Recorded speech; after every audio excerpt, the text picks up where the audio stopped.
Hey guys, what is up? My name is Sam and you're watching another episode of Drama Juseyo.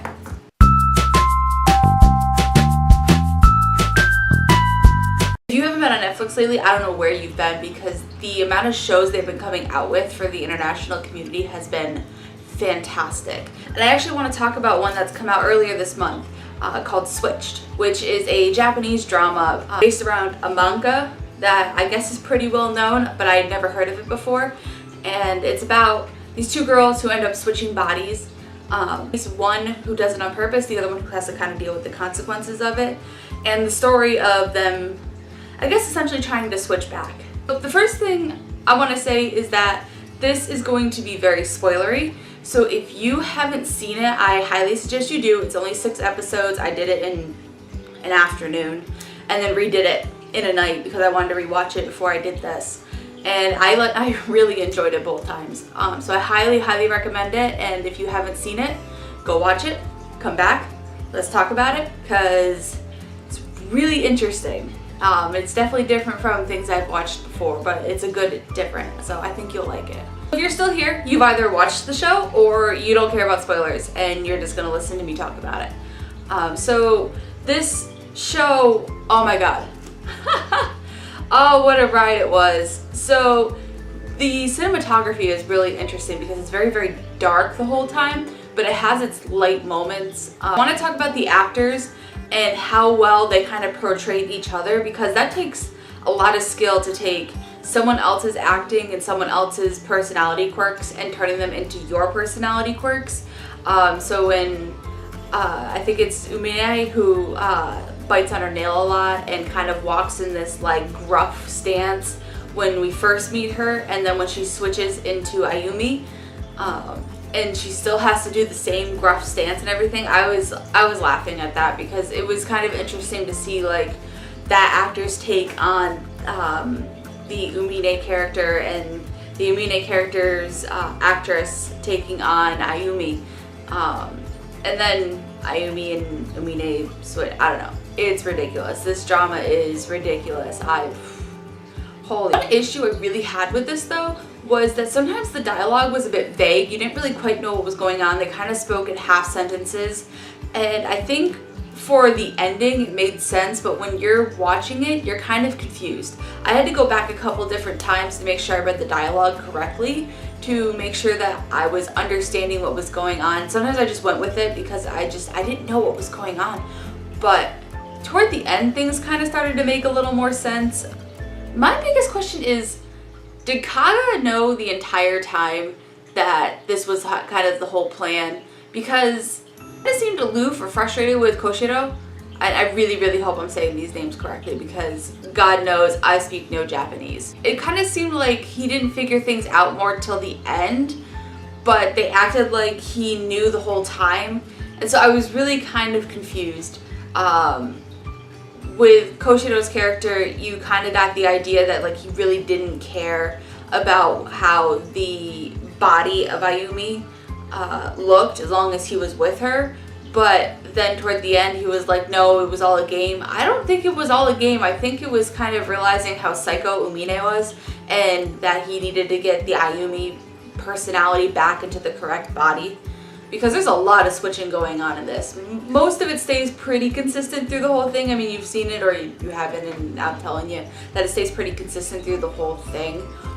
But I really think he was trying to get the Ayumi personality back into the Ayumi body. And I think he realized how kind of psycho Umine was, or the character of Umine. I kind of feel bad for Umine because of the lifestyle she was living and how abusive her mother was toward her. But it was also kind of interesting to see when Ayumi's personality was in Umine's body, how just by doing small tasks and trying to just be there, like the washing the dishes and everything, it kind of brightened the mother's personality up. That being said, I'm not gonna sit there and justify the mom hitting her all the time so hard that she falls to the ground. But I also want to say that Umine kind of created her own hell because she was the one who pushed her mother away. She's the one who was screaming and yelling and kicking like a small child. And even when she was in the Ayumi body, she was still the same way. And someone said, and I'll have to find the quote, that she is the reason why she's unhappy, basically, because she's the one who rejected love when love was being given to her, and rejected attention when attention was being given to her.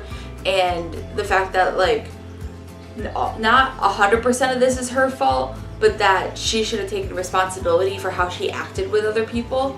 Because although, yes, it was awful how people were treating the Umine body, Ayumi managed to still create friendships with these people because she was open to being friends with them, and she stood up for herself. And I think that's huge, and I think that has a huge merit on how people think of you, and I think that's a huge message within this show, movie, drama, Netflix.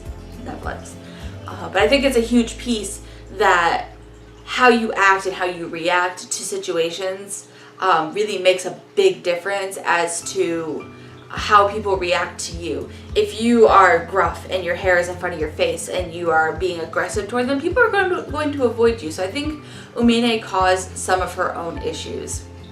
And case in point, when she took over Ayumi's body, she thought that her life would be perfect, except for the fact that she took over Ayumi's life. She didn't take over Ayumi's body and live in her life. She took over Ayumi's body and lived in Ayumi's life. And really, the grass is not always greener on the other side, or at least that's kind of the message that I got from that too. But Umine, I think, started to learn pretty quickly that, like, just taking over someone's body doesn't mean you automatically take over their life. You have your own likes, your own dislikes, your own ways you do things.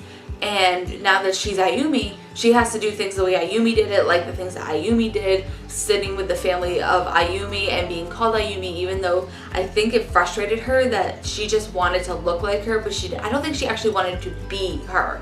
I think she wanted to look like her but live in her own life and be pretty. And that's not what you signed up for when you decided that you were going to become the other person. And you find that too when I don't think we ever actually got a name for the woman who was giving them all their advice and stuff, but the same thing kind of happened with them, where she thought switching bodies with her friend who was wealthy was going to make their lives better, and when they realized that they were both miserable in each other's lives, and they tried to switch back, and the friend ended up dying. The rich friend ended up dying in the poor friend's body because they tried to switch back and it was unsuccessful. Is like, it's a big piece of this, is that, like, the grass is not always greener on the other side. Sometimes you have to kind of look at your own life and find your own happiness and make your own happiness. I really, really like the friendship between the Ayumi personality and Kaga. The reason why I keep saying personality is because it's kind of difficult when you look at the I guess credits. The Zenko Umine, it shows the heavier set one, and the Ayumi character, they showed the skinnier one. So I really, really liked the friendship between Kaga and Umine / Ayumi's personality. It was really kind of sweet that Kaga was like, you're my friend, you would always be my friend, it doesn't matter what you look like. And I think he's one of the ones that actually genuinely believed that, and that's really sweet of him. And when he brought the barrette to her and was like, don't hide your face, I was like, oh, you're so cute. I love it. I love it. It was awesome. They're so cute. But at the same time, when we get to the end of this, and Ayumi's back in her own body and she hands off the barrette to Kaga, I know it kind of confused me for a second, but as I kind of like stewed within the drama, like after you're done and you kind of think about it for a bit, it makes a lot of sense, don't you think?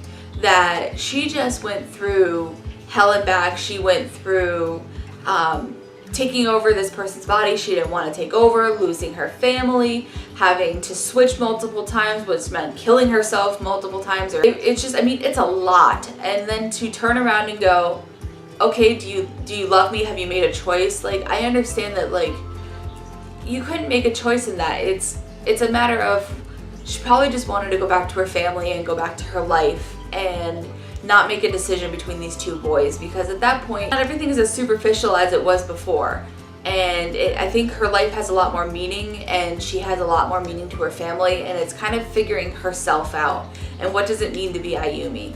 And it was really nice toward the end to see Umine's mom give the rice balls to her instead of just the packaged food. I think that just is kind of a gesture of that she's going to try and be a better mom to her. Overall, I really liked this drama, and I highly suggest it. I give it like a 4 out of 5. It had its issues, but I definitely, like, I watched it twice and I survived through it twice and like wasn't bored by it. So I mean, I definitely liked this drama. But I mean, what do you think? I mean, let's turn this into a discussion in the comments below. What did you think of the drama? Did you like it? Did you dislike it? What were the issues?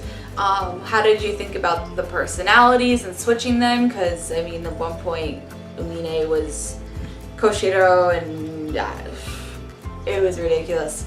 Holy moly. But I mean, I hope you guys enjoyed this. I hope you enjoyed the video. If you did, make sure you hit the subscribe button below and hit the little bell so you get notified. We make videos every Tuesday and sometimes random ones on Thursday. And we will see you in our next one. Okay? All right. Bye. Bye.